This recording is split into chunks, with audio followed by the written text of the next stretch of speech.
तो आप अपनी जन्म कुंडली का अध्ययन कराना चाहते हैं तो हमारे दिए गए नंबर पर संपर्क करें और हम आपका जन्म कुंडली का अध्ययन मात्र 251 रुपए में करेंगे, जो कि आपके कितने भी प्रश्न हो मैं आपके प्रश्न के हिसाब से पैसे नहीं लूंगा। अगर आप जानना चाहते हैं आपकी जन्म कुंडली में कौन से योग है, कौन से दोष हैं, तो आप हमारे दिए गए नंबर पर संपर्क करें। तो नमस्कार प्रिय दर्शकों, आज मैं आप सभी को बताऊंगा संजय दत्त जी की कुंडली में ऐसे कौन से दोष थे जिनके कारण उनकी पत्नी की मृत्यु हुई और दूसरा तलाक हुआ और आज इनकी बीवी तीसरी है, अर्थात इनका तीसरा विवाह हुआ है, तब जाकर के इनका विवाह सफल हुआ है। तो दोस्तों, इनकी जन्म कुंडली में बहुत सारे राजयोग भी हैं, लेकिन अभी हम केवल इनके तलाक योग के बारे में जानकारी आपको देंगे। सबसे पहले दोस्तों हम आपको बताते हैं कि जब भी हम तलाक के बारे में जानकारी देते हैं तो सबसे पहले हमें जो जातक लव मैरिज शादी करता है उसके पंचम भाव और सप्तम भाव को देखना चाहिए।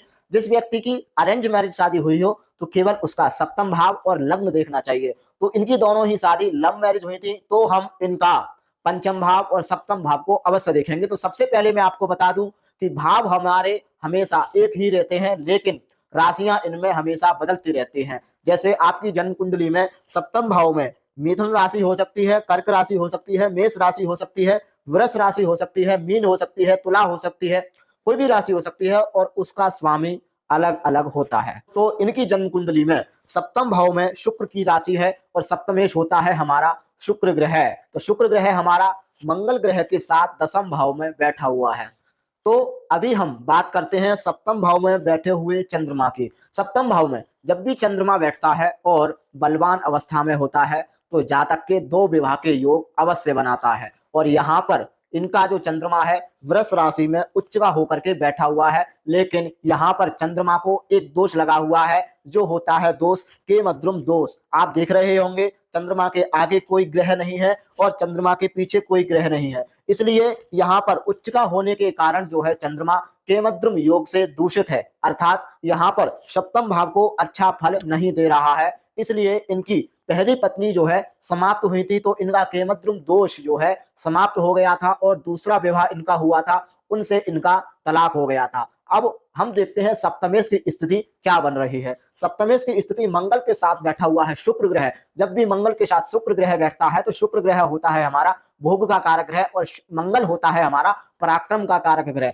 ऐसी स्थिति में जातक किसी की भी बात नहीं मानता है और दूसरी जाति से अन्य जातियों से विवाह कर लेता है, क्योंकि मंगल और शुक्र ऐसे जातक हमेशा अच्छे की तलाश में रहते हैं और इनके संबंध काफी लोगों से बनते ही रहते हैं।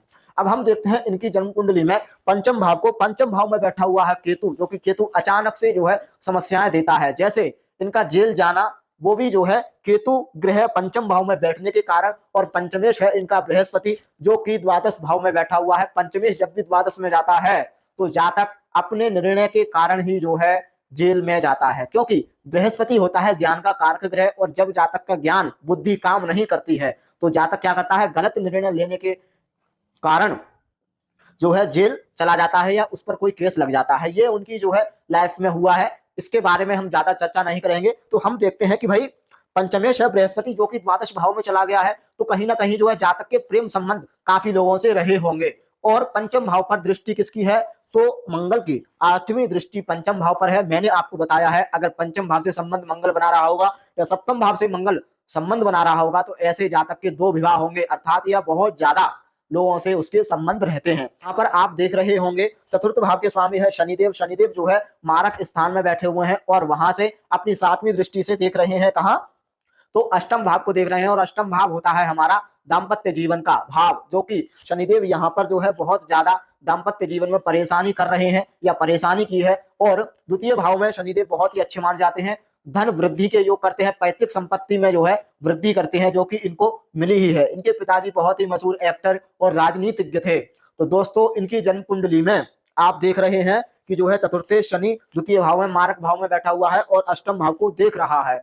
तो ये कारण इनकी जन्म कुंडली में बन रहे हैं। अगर आपकी जन्म कुंडली में मंगल पंचम भाव को देख रहा हो, सप्तम भाव में चंद्रमा बैठा हो, या लग्न में सूर्य नीच का बैठा हो, या सप्तम भाव में सूर्य नीच का बैठा हो, या फिर शनि पंचम भाव में बैठ करके तीसरी दृष्टि से सप्तम भाव को देख रहा हो, तो कहीं ना कहीं जो है आपकी पत्नी से बहुत ज्यादा लड़ाई झगड़े रहते होंगे, आपके पति से बहुत ज्यादा लड़ाई झगड़े रहते होंगे, दाम्पत्य जीवन में सुख की कमी होगी, कहीं ना कहीं जो है आपस में मतभेद की स्थितियां बनी रहती होंगी, तो आप अपनी जन्म कुंडली का अध्ययन कराना चाहते हैं तो हमारे दिए गए नंबर पर संपर्क करें और हम आपका जन्म कुंडली का अध्ययन मात्र 251 रुपए में करेंगे, जो कि आपके कितने भी प्रश्न हो मैं आपके प्रश्न के हिसाब से पैसे नहीं लूंगा। अगर आप जानना चाहते हैं आपकी जन्म कुंडली में कौन से योग है, कौन से दोष हैं, तो आप हमारे दिए गए नंबर पर संपर्क करें। तो अगली वीडियो में मिलता हूं एक और अच्छे कलाकार की जन्म कुंडली लेकर के। जब तक के लिए नमस्कार, राधे राधे।